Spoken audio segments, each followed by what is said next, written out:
चांगभलच्या गजरात श्री ज्योतिबाचा तिसरा खेटा संपन्न.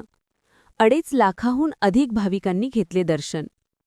चांगभलच्या गजरात आणि मोठ्या भक्तिमय वातावरणात श्री क्षेत्र ज्योतिबा डोंगर येथे श्री ज्योतिबाचा तिसरा खेटा संपन्न झाला. कोल्हापूर ते ज्योतिबा डोंगर असा पायी प्रवासाने माघ पौर्णिमेनंतर येणाऱ्या रविवारीपासून दर रविवारी ज्योतिबाचे दर्शन घेतले जाते. सुमारे 2.5 लाखाहून अधिक भाविकांनी श्री ज्योतिबाचे गुलाल खोगऱ्याची उधळण करून दर्शन घेतले. ज्योतिबाची सरदारी रूपात खडी पूजा बांधण्यात आली होती.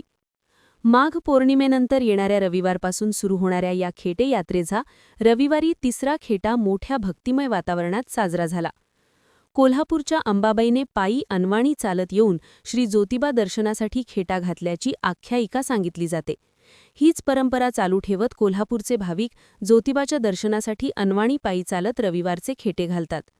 कोल्हापूर शहराबरोबरच आता महाराष्ट्र कर्नाटक राज्यातील भाविकही मोठ्या श्रद्धेने खेटे यात्रेत सहभागी होत आहेत. रविवारी तिसरा खेटा मोठ्या भक्तिमय वातावरणात साजरा झाला.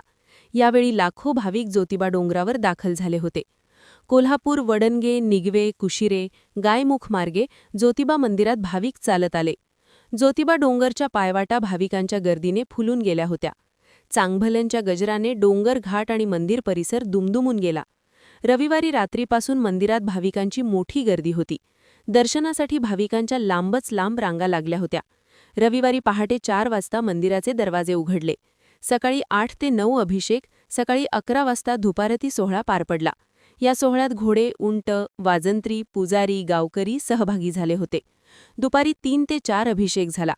तिसऱ्या खेट्यानिमित्त श्री ज्योतिबाची सरदारी स्वरूपातील अलंकारिक खडी पूजा बांधण्यात आली होती.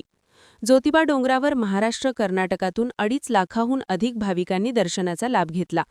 ठिकठिकाणी भाविकांना अल्पोहार वाटप करण्यात आला. महान कार्य न्यूजसाठी दत्तात्रेय धडेल, ज्योतिबा डोंगर.